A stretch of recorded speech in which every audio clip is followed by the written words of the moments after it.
ഒരു autorickshaw driver മാത്രമായിരുന്ന Sugathan മണൽ മാഫിയായിട്ട്, real estate മാഫിയായിട്ട്, മണ്ണ് മാഫിയൊക്കെ ആയിട്ട് വളരെ അടുത്ത ബന്ധമാണ് സൂക്ഷിച്ചിരുന്നത്. എന്തിനും ഏതിനും പോരുന്ന കുറേയധികം ആൾക്കാർ ഈ സുഗതനൊപ്പം ഉണ്ട് എന്നുള്ളതാണ് മറ്റൊരു വസ്തുത. അപ്പോൾ അങ്ങനെയുള്ള ഒരാളെ നമ്മൾ എന്താണ് വിളിക്കുക? നമ്മളുടെ നാട്ടിലൊക്കെ ഗുണ്ടകൾ റീൽസിട്ട് കിടക്കുന്ന ഗുണ്ടകളുടെ മാതിരിയല്ല, ഗ്രൗണ്ടിൽ ഇറങ്ങി പണിയെടുക്കുന്ന ഒറിജിനൽ ഗുണ്ടയാണ് സുഗതൻ. അത് ബി ജെ പി എന്തിനാണ് നിഷേധിക്കുന്നത്? ബി ജെ പി എന്തിനാണ് അത് മാസ്ക് ചെയ്യാൻ വേണ്ടി ശ്രമിക്കുന്നത്?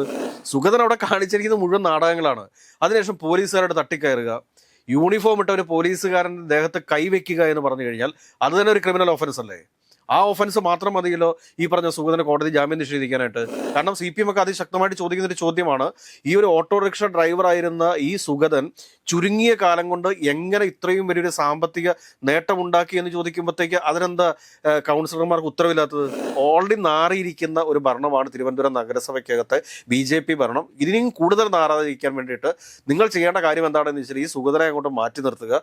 അവിടെ ഉപതെരഞ്ഞെടുപ്പ് വരട്ടെ, ആ ഉപതെരഞ്ഞെടുപ്പിൽ നിങ്ങളുടെ ഭരണത്തിന്റെ ഒരു വിലയിരുത്തൽ കൂടിയായിരിക്കും. നമസ്കാരം. തിരുവനന്തപുരത്തെ വട്ടിയൂർക്കാവിലെ BJP കൗൺസിലർ സുഗതന്റെ അറസ്റ്റുമായി ബന്ധപ്പെട്ട വിവാദം ഇപ്പോൾ പുകയുന്നത്. കേസ് വധശ്രമമാണ്. ഇപ്പോൾ ആ വിഷയത്തിൽ രാജീവ് ചന്ദ്രശേഖർ സംസ്ഥാന അധ്യക്ഷനടക്കം പല്ലും നഖവും ഉപയോഗിച്ച് സുഗതനെ ഞങ്ങൾ സംരക്ഷിക്കും എന്ന രീതിയിലൊക്കെ പ്രസ്താവനയായിട്ട് വന്നിട്ടുണ്ട്. അപ്പോൾ BJP വിഷയത്തെ എത്രത്തോളം ഗൗരവമായിട്ട് എടുക്കുന്നതെന്ന് നമുക്കറിയാം. പക്ഷേ ഇതിൽ ശ്രദ്ധേയമായൊരു കാര്യം, ഈ കാര്യത്തിൽ നിലവിലെ ആഭ്യന്തരമന്ത്രിയും സ്ഥല MLA കൂടിയായ ആരോഗ്യമന്ത്രിയും രണ്ട് വ്യത്യസ്ത അഭിപ്രായം പറയുക എന്നുള്ളതാണ്. ആഭ്യന്തരമന്ത്രി പോലീസിനെ അഭിനന്ദിക്കുമ്പോൾ ആരോഗ്യമന്ത്രി പോലീസ് അങ്ങനെ ചെയ്യരുതായിരുന്നു എന്ന രീതിയിലുള്ള ഒരു അഭിപ്രായ ഭിന്നത ഇവർക്കിടയിലുണ്ട്. എന്തുകൊണ്ടാണെന്ന് നമുക്കറിയില്ല. അപ്പോൾ ഈ കാര്യത്തിൽ BJP ഇത്രത്തോളം സീരിയസ് ആയിട്ട് എടുക്കുമ്പോൾ ഇത് തിരുവനന്തപുരം കോർപ്പറേഷനിലെ BJPയുടെ ഭരണത്തെ പോലും ബാധിക്കുന്ന തരത്തിലുള്ള ഒരു വിഷയമാണോ? തീർച്ചയായിട്ടും ഇത് ഈ ഒരു സുഗതൻ പുറത്താക്കപ്പെടുന്ന ഒരു സാഹചര്യം ഉണ്ടായിക്കഴിഞ്ഞാൽ തീർച്ചയായിട്ടും BJPക്ക് അവിടെ ഭരണം നഷ്ടപ്പെടും എന്ന കാര്യത്തിൽ ആർക്കും ഒരു സംശയമില്ല. കാരണം ഇപ്പോൾ ഒരു സ്വതന്ത്ര അംഗത്തിൻ്റെ പിന്തുണയോട് കൂടിയിട്ടാണ് ഈ ഒരു ഭരണസമിതി നിലനിൽക്കുന്നത് തന്നെ. ഇപ്പോൾ ഇതിന് നമ്മൾ ഈ വിഷയത്തിലേക്ക് കടക്കുന്നതിന് മുമ്പ് ഈ വട്ടിയൂർക്കാവ് സംഭവവുമായി ബന്ധപ്പെട്ടിട്ട് K മുരളീധരനും അതോടൊപ്പം തന്നെ രമേശ് ചെന്നിത്തലയ്ക്കും രണ്ട് അഭിപ്രായമാണെന്ന് പറഞ്ഞത്. ഇവിടെ നമ്മൾ കാണേണ്ട ഒരു കാര്യം എന്താണ് എന്ന് ചോദിച്ചു കഴിഞ്ഞാൽ, രമേശ് ചെന്നിത്തല എന്ന് പറഞ്ഞു കഴിഞ്ഞാൽ ഒരു സെക്യുലറിസ്റ്റാണ്, ഒരു മതേതരവാദിയാണ് എന്നും എപ്പോഴും. പിന്നെ കൃത്യമായ നിലപാടുകൾ അദ്ദേഹത്തിനുണ്ട്. അതുകൊണ്ട് തന്നെ ഒരു കാരണവശാലും ഇതുപോലത്തെ ഒരു പ്രവൃത്തിയെ, അതായത് ഈ കാപ്പ അനുസരിച്ചിട്ട് ഈ സുഗതനെ അറസ്റ്റ് ചെയ്ത കേസിനെ ന്യായീകരിച്ചുകൊണ്ട് അദ്ദേഹം രംഗത്ത് വരത്തില്ല. അദ്ദേഹം BJP ആയിട്ട് ഒരു കോംപ്രമൈസിനും തയ്യാറാകാത്ത ഒരു നേതാവാണ് രമേശ് ചെന്നിത്തല എന്ന് പറയുന്നത്. എന്നാൽ K മുരളീധരനെ സംബന്ധിച്ചിട്ട് വട്ടിയൂർക്കാവ് എന്ന് പറയുന്ന അദ്ദേഹത്തിൻ്റെ നിയോജക മണ്ഡലമാണ്. എല്ലാവർക്കും അറിയാവുന്ന പോലെ തന്നെ VK പ്രശാന്ത് എന്ന് പറയുന്നത് അവിടുത്തെ ഏറ്റവും നല്ലൊരു MLA ആയിരുന്നു. അതിനു മുമ്പ് തിരുവനന്തപുരം മേയറായിരുന്നു. അപ്പം അദ്ദേഹത്തെ പരാജയപ്പെടുത്തുക എന്ന് പറഞ്ഞു കഴിഞ്ഞാൽ വളരെ ദുഷ്കടം പിടിച്ചൊരു കാര്യമാണ്. എന്നാൽ K മുരളീധരൻ അവിടെ നിന്ന് വിജയിച്ചു. അങ്ങനെ ഒരു വിജയിക്കാനുണ്ടായ ഒരു കാരണം എന്താണ് എന്ന് ചോദിച്ചു കഴിഞ്ഞാൽ അത് നമുക്കിപ്പോൾ ഈ ന്യായീകരണത്തിൽ നിന്ന് മനസ്സിലാവുന്ന കാര്യമാണ്. ഈ ഒരു ഒറ്റ ന്യായീകരണത്തിൽ നിന്ന് തന്നെ അത് എന്തിനു വേണ്ടിയിട്ടാണ് ഈ സുഗതനെ ന്യായീകരിച്ചത് എന്നുള്ളത് നമുക്ക് വ്യക്തമാകുന്നതാണ്. ഇനി നമുക്ക് സുഗതനിലേക്ക് വരാം. ആരാണ് ഈ സുഗതൻ എന്ന് പറയുന്നത്? ഒരു ഓട്ടോറിക്ഷ ഡ്രൈവർ മാത്രമായിരുന്ന സുഗതൻ മണൽ മാഫിയായിട്ട്, റിയൽ എസ്റ്റേറ്റ് മാഫിയായിട്ട്, മണ്ണ് മാഫിയൊക്കെ ആയിട്ട് വളരെ അടുത്ത ബന്ധമാണ് സൂക്ഷിച്ചിരുന്നത്. എന്തിനും ഏതിനും പോരുന്ന കുറേയധികം ആൾക്കാർ ഈ സുഗതനൊപ്പം ഉണ്ട് എന്നുള്ളതാണ് മറ്റൊരു വസ്തുത. അപ്പോൾ അങ്ങനെയുള്ള ഒരാളെ നമ്മൾ എന്താണ് വിളിക്കുക? ഒരു ഗുണ്ടാ നേതാവിന്റെ പശ്ചാത്തലമാണ്. ഒരു ഗുണ്ടാ നേതാവിന്റെ പശ്ചാത്തലമാണ് അദ്ദേഹത്തിനുള്ളത്. നമ്മളുടെ നാട്ടിലൊക്കെ ഗുണ്ടകൾ റീൽസിട്ട് കിടക്കുന്ന ഗുണ്ടകളുടെ മാതിരിയല്ല, ഗ്രൗണ്ടിൽ ഇറങ്ങി പണിയെടുക്കുന്ന ഒറിജിനൽ ഗുണ്ടയാണ് സുഗതൻ. അത് BJP എന്തിനാണ് നിഷേധിക്കുന്നത്? BJP എന്തിനാണ് അത് മാസ്ക് ചെയ്യാൻ വേണ്ടി ശ്രമിക്കുന്നത്? കാരണം ഇങ്ങനെ ഒരു ഗുണ്ടയെ പ്രൊട്ടക്ട് ചെയ്തോട്ടെ, അതിനകത്തൊന്നും പറയത്തില്ല. കാരണം എല്ലാ രാഷ്ട്രീയ പാർട്ടികൾക്കും ഗുണ്ടകളെ ആവശ്യമുണ്ട്. എന്തിനാണ് ഈ സുഗതനെ മാസ്ക് ഇട്ട് അല്ലെങ്കിൽ കുളിച്ച് വെളുപ്പിച്ച് പൊതുജനങ്ങൾക്ക് മുമ്പിൽ കാണിക്കുന്നത് എന്നുള്ള കാര്യമാണ് നമുക്ക് മനസ്സിലാവാത്തത്. അന്ന് തന്നെ ഒരു കാര്യം നോക്കുക. ഈ സുഗതനെ രാത്രിയിൽ പോലീസ് അറസ്റ്റ് ചെയ്യുന്ന സമയത്ത് ഉണ്ടായ സംഭവങ്ങൾ ഒന്നെടുത്ത് പരിശോധിക്കുക. എന്തൊക്കെ നാടകങ്ങളാണ് കാണിക്കുന്നത്? ഇതെന്താ നാടകമാണെന്ന് കണ്ടു കഴിഞ്ഞാൽ മനസ്സിലാക്കാനുള്ളൊരു സാമാന്യ ബോധം മലയാളികൾക്കില്ല എന്നാണ് കരുതിയിരിക്കുന്നത്. സുഗതൻ അവിടെ കാണിച്ചിരിക്കുന്നത് മുഴുവൻ നാടകങ്ങളാണ്. അതിനുശേഷം പോലീസുകാരുടെ തട്ടിക്കയറുക, യൂണിഫോം ഇട്ട ഒരു പോലീസുകാരൻ്റെ ദേഹത്ത് കൈവയ്ക്കുക എന്ന് പറഞ്ഞു കഴിഞ്ഞാൽ അത് തന്നെ ഒരു ക്രിമിനൽ ഓഫൻസ് അല്ലേ? ആ ഓഫൻസ് മാത്രം മതിയല്ലോ ഈ പറഞ്ഞ സുഗതന് കോടതി ജാമ്യം നിഷേധിക്കാനായിട്ട്. പോലീസുകാർ അവരുടെ ഉത്തരവാദിത്വമല്ലേ നിർവഹിച്ചത്? പോലീസിന്റെ കയ്യിൽ തോക്ക് കൊടുത്തിരിക്കുന്നതിനാ വെറുതെ തൂക്കിയിട്ടോണ്ട് നടക്കാൻ വേണ്ടല്ലോ, അതിനകത്ത് ഉണ്ടായിട്ട് കൊടുത്തിരിക്കുന്നത് വെടിവെക്കാൻ വേണ്ടി തന്നെയല്ലേ? കാരണം ആദ്യം ആകാശത്തേക്ക് വെടിവെക്കും, അതിനുശേഷം പിന്നീടും കീഴടങ്ങാത്ത പക്ഷം മുട്ടിന് കീഴെ വെടിവെക്കാൻ വേണ്ടി തന്നെയാണ് പോലീസുകാരൻ്റെ കയ്യിൽ ആ തോക്ക് കൊടുത്തേക്കുന്നത്. അതല്ലാണ്ട് വെറുതെ തൂക്കിയിട്ടുണ്ട്, എൻ്റെ കയ്യിൽ തോക്കുണ്ടെന്ന് തൂക്കിയിട്ടോണ്ട് നടക്കാൻ വേണ്ടിയിട്ട് മാത്രമല്ല. ആളുകളെ പേടിപ്പിക്കാം, പക്ഷേ അതിനും വഴങ്ങാത്ത ആളുകളെ പിന്നെ എന്ത് ചെയ്യും? പോലീസിനെ ആക്രമിക്കാൻ വന്ന സുഗതൻ ക്രിമിനൽ അല്ല എന്ന് BJP ന്യായീകരിച്ച് കഴിഞ്ഞാൽ മലയാളികൾ അംഗീകരിക്കും അത്? അല്ല, അവിടുത്തെ പോലീസുകാർക്ക് വ്യക്തമായൊരു ധാരണ ഉണ്ടാവുമല്ലോ. ഈ കാപ്പ നിയമം 2007 നിലവിൽ വരുന്നത്. ഈ കാപ്പ നിയമം നിലവിൽ വരുമ്പോൾ അതിനകത്ത് 2 നിർവചനങ്ങളുണ്ട്. ഒന്ന് കുപ്രസിദ്ധ ഗുണ്ടയും മറ്റൊന്ന് കുപ്രസിദ്ധ റൗഡിയും. ഈ കുപ്രസിദ്ധ ഗുണ്ട എന്ന് പറഞ്ഞു കഴിഞ്ഞാൽ സാമൂഹ്യ വിരുദ്ധ പ്രവർത്തനങ്ങളിൽ ഏർപ്പെടുന്നതാണ്. അതായത് ഇപ്പോൾ എന്താണെന്ന് വെച്ച് കഴിഞ്ഞാൽ ഈ വ്യാജ CD നിർമ്മിക്കുക, ലഹരി മരുന്നുകൾ വിപണനം ചെയ്യുക, അങ്ങനെയൊക്കെയുള്ള കാര്യങ്ങളാണ് ഗുണ്ടയ്ക്കകത്ത് വരുന്നത്. എന്നാൽ റൗഡി എന്ന് പറഞ്ഞു കഴിഞ്ഞാൽ എങ്ങനെയാണെന്ന് ചോദിച്ചു കഴിഞ്ഞാൽ ഒരാളെ ദേഹോപദ്രവം ഏൽപ്പിക്കുക, കൊട്ടേഷൻ ഏറ്റെടുത്ത് നടത്തുക, ഇങ്ങനെയുള്ള കാര്യങ്ങളൊക്കെ റൗഡിക്കകത്ത് വരും. എന്നാൽ ഗുണ്ട എന്ന് പറയുമ്പോൾ അയാൾ ഈ മറ്റേ ഹവാല ഇടപാടുകൾ നടത്തുക, മറ്റ് കള്ളപ്പണ ഇടപാട് നടത്തുക, ശാരീരിക ഉപദ്രവം ഒഴിച്ചു ബാക്കിയെല്ലാം. എന്നാൽ ഇവിടെ ശാരീരിക ഉപദ്രവം ഉൾപ്പെടെയുള്ള കാര്യങ്ങൾ ഇയാൾ ചെയ്തിരിക്കുന്നു. അതുകൂടാണ്ട് ഇയാളുടെ സമ്പത്ത് അത് എവിടെ നിന്നുണ്ടായി? കാരണം CPM ഒക്കെ അതിശക്തമായിട്ട് ചോദിക്കുന്ന ഒരു ചോദ്യമാണ്, ഈ ഒരു ഓട്ടോറിക്ഷ ഡ്രൈവറായിരുന്ന ഈ സുഗതൻ ചുരുങ്ങിയ കാലം കൊണ്ട് എങ്ങനെ ഇത്രയും വലിയൊരു സാമ്പത്തിക നേട്ടമുണ്ടാക്കി എന്ന് ചോദിക്കുമ്പോഴത്തേക്ക് അതിനെന്താ കൗൺസിലർമാർക്ക് ഉത്തരവില്ലാത്തത്? VV രാജേഷും രാജീവ് ചന്ദ്രശേഖരൻ നിയമത്തിനുള്ള MLA അല്ലേ? ഉത്തരവാദിത്തപ്പെട്ട രാഷ്ട്രീയ നേതാവ് കൂടിയല്ലേ അദ്ദേഹം? BJP സംസ്ഥാന അധ്യക്ഷനല്ലേ?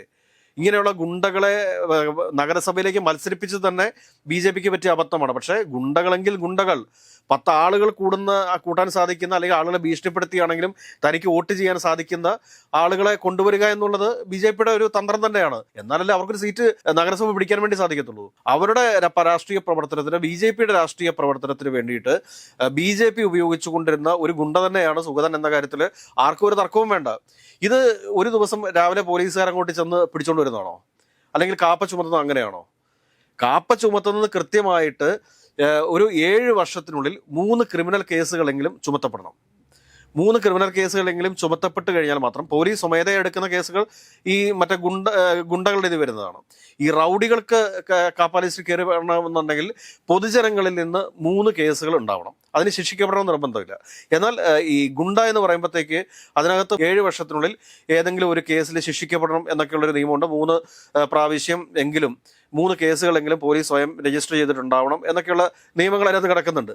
അപ്പോൾ ഇത് സ്വാഭാവികമായിട്ടും ഇയാൾ ചെയ്തിരിക്കുന്നത് കുറ്റകൃത്യമാണെന്ന് എല്ലാവർക്കും മനസ്സിലാക്കിയതിന് ശേഷവും പിന്നീടും ഇയാളെയൊക്കെ ന്യായീകരിച്ചുകൊണ്ട് എന്തിനാണ് രംഗത്ത് വരുന്നത്? കാരണം BJPയെ സംബന്ധിച്ചിട്ട് BJP ഇപ്പോൾ കാണിച്ചുകൊണ്ടിരിക്കുന്നത് സംസ്ഥാനത്തിന്റെ വിവിധ ഭാഗങ്ങളിൽ ഇവരുടെ നേതൃത്വത്തിലിരിക്കുന്ന പല ആളുകളും ഗുണ്ടാ ബന്ധങ്ങളുള്ള ആളുകളാണ് എന്നുള്ളതൊരു യാഥാർത്ഥ്യമാണ്. രാഷ്ട്രീയത്തിലും രാഷ്ട്രീയ പാർട്ടികൾക്കും വളർച്ച ഉണ്ടാകാൻ വേണ്ടിയിട്ട് ഗുണ്ടകളെ ഉപയോഗിക്കരുതെന്ന് ഞാൻ പറയില്ല. പക്ഷേ ഇത് പൊതുസമൂഹത്തിന് മൊത്തം ഒരു ഉപദ്രവമായിട്ട് മാറുന്ന സമയത്ത് അത് നിയന്ത്രിക്കപ്പെടേണ്ടതല്ലേ? അതുമാത്രമാണ് കേരള പോലീസ് ചെയ്തിട്ടുള്ളത്. ഇതിനകത്ത് കേരള പോലീസിനെ കുറ്റം പറഞ്ഞുകൊണ്ടോ അല്ലെങ്കിൽ കേരള പോലീസിനെ തെറി പറഞ്ഞുകൊണ്ടോ വന്നിട്ട് വല്ല കാര്യമുണ്ടോ? പല്ലും നഖമൊക്കെ രാജീവ് ചന്ദ്രശേഖർ കയ്യിൽ പിടിച്ചുകൊണ്ടിരുന്നാൽ മതി. ഇവിടെ കേരളത്തിന്റെ ആഭ്യന്തരമന്ത്രി എന്ന് പറയുന്നത് ഇപ്പോൾ രമേശ് ചെന്നിത്തലയാണ്. കൃത്യമായിട്ട് അന്ന് ആ അറസ്റ്റിന് വേണ്ടി പോയ പോലീസ് ഉദ്യോഗസ്ഥന്മാരെ അദ്ദേഹം അഭിനന്ദിച്ചിട്ടുണ്ട്. അവരെ സംരക്ഷിക്കുന്ന രീതിയിൽ തന്നെയാണ് അദ്ദേഹത്തിന്റെ ഭാഗത്തുനിന്നുള്ളൊരു പ്രസ്താവന വന്നിരിക്കുന്നത്. അതുകൊണ്ട് തന്നെ ഈ പല്ലും നഖവും ഉപയോഗിച്ച് എതിർക്കുമെന്ന് പറഞ്ഞു കഴിഞ്ഞാൽ ഉള്ള പല്ലും നഖവും പോകാതെ സൂക്ഷിക്കുന്നത് നല്ലതായിരിക്കും എന്നുള്ളതാണ് ഈ പറഞ്ഞ രാജീവ് ചന്ദ്രശേഖരും VV രാജേഷും മറ്റ് BJP നേതാക്കന്മാരും ഒക്കെ മനസ്സിലാക്കേണ്ടത്. ഇതിൽ R ശ്രീരേഖ പറഞ്ഞൊരു കാര്യമുണ്ട്. അതായത് കേരളത്തിൽ ഭരണം മാത്രമേ മാറിയിട്ടുള്ളൂ, പോലീസിന്റെ പൂർണ്ണ കൺട്രോൾ ഇപ്പോഴും CPMന്റെ കയ്യിലാണെന്നുള്ളത്. ഇതിലൊക്കെ എന്തെങ്കിലും വസ്തുത? കാരണം ആ സ്ത്രീ പറയുന്നതിലൊക്കെ എന്ത് കഥയാണുള്ളത്. കാരണം അവരൊക്കെ നമ്മുടെ സംസ്ഥാനത്തെ ഒരു ADGP ആയിട്ടിരുന്നു എന്ന് പറയുന്നതിൽ തന്നെ, അല്ലെങ്കിൽ DGP ആയിട്ടിരുന്നു എന്നൊക്കെ പറയുന്നതിൽ നമുക്ക് തന്നെ നാണക്കേടല്ലേ? കേരളത്തിലെ എൻറ്റയർ പോലീസ് ഫോഴ്സിന് നാണക്കേടല്ലേ? ഇവർ ഒരു മാസം മുമ്പ് നിലത്ത് കുത്തിയിരുന്ന് പോടാ പുല്ലേ പോലീസിൽ നിന്ന് മുദ്രാവാക്യം വിളിച്ചതൊക്കെ നമ്മൾ കണ്ടതല്ലേ? ഇപ്പോഴും സമാനമായൊരു പോലീസിന്റെ. അല്ല, ഇതെന്താണ്? കാരണം ഇവർ പോലീസ് സർവീസിൽ ഇരുന്നു കൊണ്ട് കാരണം ഇവർ പോലീസ് സർവീസിൽ ഇരുന്നപ്പോൾ ചെയ്തിരുന്ന പണി എന്തൊക്കെയാണെന്ന് നമുക്കറിയാലോ. ഇവർ പോലീസിൽ ഇരുന്നപ്പോൾ ചെയ്തിരുന്ന പണി എന്താണ് നമുക്ക് കൃത്യമായിട്ടറിയാം. നമ്മൾ ഒരു സ്ത്രീ എന്നുള്ള രീതിയിലും അവരൊരു മുൻ IPS ഓഫീസർ എന്നുള്ള രീതിയിലും നമ്മൾ അവരെ അതിൽ കൂടുതലായിട്ട് വിമർശിക്കാനില്ല. പക്ഷേ ഇവർ പോലീസ് ഫോഴ്സിൽ ഇരിക്കുന്ന സമയത്ത് ഇവരെന്തായിരുന്നു എന്നുള്ള കാര്യം എല്ലാവർക്കും അറിയാം. അതുകൊണ്ട് കൂടുതൽ ഇവർ സംസാരിക്കാതിരിക്കുന്നതായിരിക്കും നല്ലത്. പോലീസ് ഫോഴ്സിൽ നിന്ന് റിട്ടയർ ആയതിനു ശേഷം ഇവർ പുറത്തിറങ്ങിയിട്ട് ഉള്ള ഓൺലൈൻ മീഡിയകൾക്കെല്ലാം ഇൻ്റർവ്യൂ കൊടുത്തുകൊണ്ട് എന്തെല്ലാം കാര്യങ്ങളാണ് പറഞ്ഞു നടക്കുന്നത്. ഇതിലൊക്കെ എന്തെങ്കിലും സത്യമുണ്ടോ? എനിക്ക് തോന്നുന്നൊരു സത്യമുണ്ടെന്ന്. അതിനുശേഷവും ഇങ്ങനെ വായിക്ക് തോന്നിയത് കോലയ്ക്ക് പാട്ട് എന്നുള്ള രീതിയിലാണ് ഈ ശ്രീലേഖ സംസാരിച്ചുകൊണ്ടിരിക്കുന്നത്. കാരണം ഒന്നും മനസ്സിലാക്കണ്ടേ? കാരണം CPMന്റെ ഭരണം മാറിയാലും പോലീസ് തന്നെ ഭരിച്ചുകൊണ്ടിരിക്കുന്നത് CPM ആണെന്നുള്ളൊരു വിഡ്ഢിത്തരം പറയാനായിട്ട് ആ ശ്രീലേഖയ്ക്കല്ലാതെ വേറെ ആർക്കെങ്കിലും സാധിക്കുമോ? ഓരോ ദിവസവും സി പി എമ്മിന്റെ നേതാക്കന്മാർക്കെതിരെ CPM-ന്റെ മുഖ്യമന്ത്രിയുടെ സുരക്ഷാ ഉദ്യോഗസ്ഥർക്ക് എതിരെ വരെ കേസെടുത്തിട്ടുള്ള ഒരു ആഭ്യന്തരമന്ത്രിയാണ് ഇവിടെ ഉള്ളത്. അപ്പൊ അങ്ങനെയുള്ള ഒരു ആഭ്യന്തര വകുപ്പ് ഭരിക്കുന്ന CPM ആണെന്ന് പറഞ്ഞു കഴിഞ്ഞാൽ എന്തർത്ഥമാണുള്ളത്? പിന്നെ CPM-ന് കാരണം ഈ കേരളത്തിൽപ്പെട്ടത് തന്നെയല്ലേ? CPM-കാരൻ്റെ നെഞ്ചത്തേക്ക് ഒരുത്തൻ കുത്തി ഇറക്കി കഴിഞ്ഞാൽ അത് BJP-കാരനാണെങ്കിൽ അവനെ പിടിച്ച് അകത്തിടാതിരിക്കാൻ പറ്റുമോ രമേശ് ചെന്നിത്തലയ്ക്ക്, അല്ലെങ്കിൽ ആഭ്യന്തര വകുപ്പിന്? അതല്ലെങ്കിൽ അവർ പോലീസിനെ കുറ്റം പറയത്തില്ലേ? കാരണം ഒരു BJP-കാരൻ ഒരു CPM-കാരനെ ആക്രമിച്ചാൽ അത് ആക്രമണം തന്നെയാണ്. ആ CPM-കാരന് നീതി കൊടുക്കേണ്ട ഉത്തരവാദിത്വം ഇവിടെ ആര് ഭരിച്ചാലും ആ ഭരിക്കുന്ന വകുപ്പിനുള്ളതാണ്, അല്ലെങ്കിൽ ആ പോലീസിനുള്ളതാണ്. അതവർ ചെയ്യുക തന്നെ ചെയ്യും. ഇപ്പം നാളെ കോൺഗ്രസ് അധികാരത്തിൽ നിന്ന് പോയിട്ട് CPM അധികാരത്തിൽ വന്നെന്ന് വിചാരിച്ചു. നാളെ ഒരു BJP-കാരൻ ഒരു കോൺഗ്രസ്സുകാരനെ കുത്തിക്കൊന്നു കഴിഞ്ഞാൽ അയാൾക്ക് നേരെ CPM കേസെടുക്കും. അപ്പോൾ ശ്രീരേഖ ഇങ്ങോട്ട് വന്നിട്ട് ഇപ്പോഴും കോൺഗ്രസിന്റെ ഭരണം മാറി എന്നാലും ഇപ്പോഴും പോലീസിനെ ഭരിച്ചുകൊണ്ടിരിക്കുന്നത് കോൺഗ്രസ് ആണെന്ന് പറയുന്നതിൽ എന്തെങ്കിലും അർത്ഥമുണ്ടോ? ഒരർത്ഥവും ഇല്ല ഇതിനകത്തൊക്കെ. ഇത് രാഷ്ട്രീയം അറിയാൻ പാടില്ലാത്ത കുറെ ആളുകൾ ഈ BJP-ക്കകത്ത് നുഴഞ്ഞു കയറിയിട്ട് ആ BJP-യുടെ രാഷ്ട്രീയ സ്വഭാവത്തെ മൊത്തമായിട്ട് ഇല്ലായ്മ ചെയ്തൊരു രീതിയാണിത്. സുഗതൻ എന്ന ഗുണ്ടയായിട്ട് തന്നെ കണ്ട് BJP തള്ളിക്കളയുകയാണ് വേണ്ടത്. എന്നാൽ മാത്രമാണ് പൊതുസമൂഹത്തിനുള്ളിൽ BJP-ക്ക് ഉണ്ടാവുന്ന ഒരു പ്രസക്തി ഉണ്ടാവത്തുള്ളൂ, അല്ലെങ്കിൽ അവർക്ക് ഒരു താല്പര്യം ഉണ്ടാവത്തുള്ളൂ. കാരണം ഒരു പൊതുസമൂഹത്തിന് ശല്യമായിട്ട് നടക്കുന്ന ഒരു പൊതുഗുണ്ട, ഇപ്പം ഞാൻ ഇവിടെ ഒരു ഗുണ്ടയെ സംബന്ധിച്ചിട്ട് അവനെ പേടിച്ചിട്ട് കുറേ ആളുകളൊക്കെ അവനെ വണങ്ങി നടക്കും. പക്ഷെ ആ ഗുണ്ടയുടെ കാലം അങ്ങോട്ട് കഴിഞ്ഞാൽ അവനൊരു പ്രാവശ്യം ജയിലിനകത്തേക്ക് ആയിക്കഴിഞ്ഞാൽ ഈ കുമ്പിട്ട് നടന്നവനൊക്കെ നെഞ്ചു വിരിച്ച് നടക്കാൻ തുടങ്ങും. പിന്നെ ഇവരുടെ ഒന്നും കൂടെ ഉണ്ടാവില്ല. ഒരു ഗുണ്ട ഒരു പ്രാവശ്യം വീണാൽ പിന്നെ അത് വീണത് തന്നെയാണ്. പിന്നെ അതിൻ്റെ അപ്പുറത്തേക്ക് നോക്കേണ്ട ആവശ്യമില്ല. ഇപ്പോൾ ഇവിടെ നമ്മൾ പരിശോധിക്കേണ്ടത് എന്താണെന്ന് വെച്ച് കഴിഞ്ഞാൽ ഈ സുഗതൻ ഒരു ഗുണ്ട മാത്രമല്ല, ഒരു കുപ്രസിദ്ധ റൗഡി കൂടിയാണ് എന്നുള്ള കാര്യം നമ്മൾ മറക്കരുത്. അതുകൊണ്ട് തന്നെ ഈ സുഗതൻ എന്ന് പറയുന്ന കൗൺസിലറെ കൗൺസിലിൽ നിന്ന് പുറത്താക്കേണ്ടതാണ്. പക്ഷേ ഇതുകൊണ്ടുണ്ടാകുന്നൊരു ഇമ്പാക്റ്റ് ഉണ്ട്. ആ ഇമ്പാക്റ്റ് നമ്മൾ പറഞ്ഞു. തിരുവനന്തപുരം നഗരസഭാ ഭരണം ഇവർക്ക് നഷ്ടപ്പെടും. ഇവർക്ക് നഷ്ടപ്പെടുന്നതോടുകൂടി രണ്ട് രീതിയിലാവാം. ഇത് ഇന്ത്യ സഖ്യമാണ്, അത് അപ്പോൾ ഏത് തരത്തിൽ എങ്ങനെ എന്നൊക്കെയുള്ളത് ചോദിക്കുമായിരിക്കാം. പക്ഷെ പുറത്തുനിന്നോ അകത്തുനിന്നോ ഒക്കെ പിന്തുണയ്ക്കുന്ന രീതി ഉണ്ടാക്കാമല്ലോ.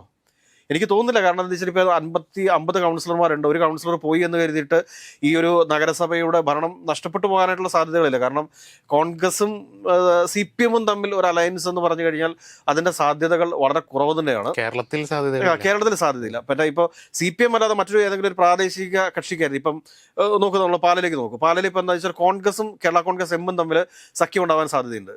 അതെന്താ കാരണം എന്ന് ചോദിച്ചു കഴിഞ്ഞാൽ അത് ഒരു പാലയുമായി ബന്ധപ്പെട്ടുള്ള ഒരു പ്രാദേശിക വിഷയമാണ്. ആ വിഷയത്തിലൊരു ഘടകകക്ഷി LDF-ൽ ഘടകകക്ഷി ഒരു ബന്ധം ഉണ്ടാക്കുന്ന പോലെയല്ല CPM എന്ന് പറയുന്ന LDF-ന് നേതൃത്വം കൊടുക്കുന്ന പ്ലാറ്റ്ഫോമാണ്. അപ്പോൾ ഒരു കാരണവശാലും CPM-ന് അങ്ങനെ കോൺഗ്രസിന്റെ പിന്തുണയോട് കൂടിയിട്ട് തിരുവനന്തപുരം നഗരസഭ ഭരിക്കാൻ വേണ്ടി പോകുമെന്ന് ഞാൻ കരുതുന്നില്ല. കാരണം എന്താ വെച്ച് കഴിഞ്ഞാൽ അടുത്ത പ്രാവശ്യം മത്സരം വരാൻ പോകുന്നത് കോൺഗ്രസും CPM-ഉം അല്ലെങ്കിൽ CPM-ഉം BJP-യും തമ്മിലാണ് എന്നുള്ളൊരു വസ്തുത ഇവിടെ നിലനിൽക്കുന്നുണ്ട്. അതുകൊണ്ട് അങ്ങനത്തെ ഒരു രാഷ്ട്രീയ തീരുമാനത്തിനൊന്നും പോകുന്നില്ല. BJP അധികം നാണം കെടാതെ എത്രയും പെട്ടെന്ന് ചെയ്യേണ്ടതെന്ന് വെച്ച് കഴിഞ്ഞാൽ ഈ സുഗതൻ എന്ന് പറയുന്ന മെമ്പറെ അവിടെ പുറത്താക്കുക. അതിനുശേഷം സുഗതന്റെ ഭാര്യയെ മത്സരിപ്പിക്കുക. സുഗതന്റെ ഭാര്യ ഉണ്ടല്ലോ, അപ്പൊ സുഗതന്റെ ഭാര്യയെ അവിടെ മത്സരിപ്പിച്ച് വിജയിപ്പിക്കുക. അതല്ലേ ചെയ്യേണ്ടത്. അല്ലാണ്ട് തെറ്റിനെ ന്യായീകരിച്ചുകൊണ്ട് ഇങ്ങനെ ഓരോ ദിവസവും കിടന്ന് മെഴുകിയിട്ട് യാതൊരുവിധ കാരണവുമില്ല. ഒന്നാമത് തിരുവനന്തപുരം നഗരസഭയുടെ ഭരണം എന്ന് പറഞ്ഞു കഴിഞ്ഞാൽ അവതാളത്തിലാണ്. ഒരു മഴ പെയ്തപ്പോഴത്തേക്ക് നമ്മൾ കണ്ടതാണ് തിരുവനന്തപുരം നഗരത്തിനകത്തേക്ക് ഈ ചേറുവള്ളം കയറിയിട്ട് ഓടകൾ നിറഞ്ഞ് കയറിയതൊക്കെ നമ്മൾ കണ്ടതാണ്. അന്ന് VV രാജേഷ് എന്ന മേയർ പറഞ്ഞ പൊട്ടത്തരം നമ്മൾ കേട്ടതാണ്. ഇത് തിരുവനന്തപുരത്തെ ചെളിയല്ല, ഇത് പുറത്തുനിന്ന് വരുന്ന അഴുക്ക് ജലമാണ് എന്നൊക്കെ പറഞ്ഞ വിഡ്ഢിത്തരം നമ്മൾ കണ്ടതാണ്. അതുകൊണ്ട് എത്രയും പെട്ടെന്ന് തന്നെ ഓൾറെഡി നാറിയിരിക്കുന്ന ഒരു ഭരണമാണ് തിരുവനന്തപുരം നഗരസഭയ്ക്കകത്തെ BJP ഭരണം. ഇതിനും കൂടുതൽ നാറാതിരിക്കാൻ വേണ്ടിയിട്ട് നിങ്ങൾ ചെയ്യേണ്ട കാര്യം എന്താണെന്ന് വെച്ചാൽ ഈ സുഗതനെ അങ്ങോട്ട് മാറ്റി നിർത്തുക. അവിടെ ഉപതെരഞ്ഞെടുപ്പ് വരട്ടെ. ആ ഉപതെരഞ്ഞെടുപ്പിൽ നിങ്ങളുടെ ഭരണത്തിന്റെ ഒരു വിലയിരുത്തൽ കൂടിയായിരിക്കും അത്. അപ്പോൾ അവിടെ സുഗതന്റെ ഭാര്യയെ നിർത്തി മത്സരിപ്പിക്കുക, അല്ലെങ്കിൽ സുഗതന്റെ മറ്റൊരു നോമിനിയെ നിർത്തി മത്സരിപ്പിക്കുക. അപ്പോൾ അറിയാലോ സുഗതന്റെ ഒരു ജനപിന്തുണ എത്രത്തോളം ഉണ്ട്, എങ്ങനെയാണ് എന്നുള്ള കാര്യം. അതല്ലാതെ ജനങ്ങൾ തെരഞ്ഞെടുത്ത ഒരു ജനപ്രതിനിധിക്ക് ഭരിക്കാൻ അവസരം നൽകാതിരിക്കുന്നത് തെറ്റാണ് എന്നൊന്നും പറയുന്ന വാദത്തിന് പ്രസക്തിയില്ല. ഒരു ഗുണ്ട എന്നുള്ള രീതിയിൽ ജനങ്ങളെ ഭീഷണിപ്പെടുത്തിക്കൊണ്ട് വോട്ട് വാങ്ങിച്ച് വിജയിച്ചിട്ടുണ്ടെങ്കിൽ അതിനെ ജനാധിപത്യം എന്ന് നമുക്ക് വിളിക്കാൻ വേണ്ടിയിട്ട് സാധിക്കില്ല. അത് ജനാധിപത്യമല്ല, അത് ഗുണ്ടായിസമാണ്. ആ ഗുണ്ടായിസത്തെയാണ് രമേശ് ചെന്നിത്തലയുടെ കേരള പോലീസ് തൂക്കിയെടുത്ത് കാപ്പ ചുമത്തി അകത്തിട്ടിരിക്കുന്നത് എന്ന് BJP മനസ്സിലാക്കുന്നത് നന്നായിരിക്കും എന്ന് മാത്രമേ പറയാനുള്ളൂ.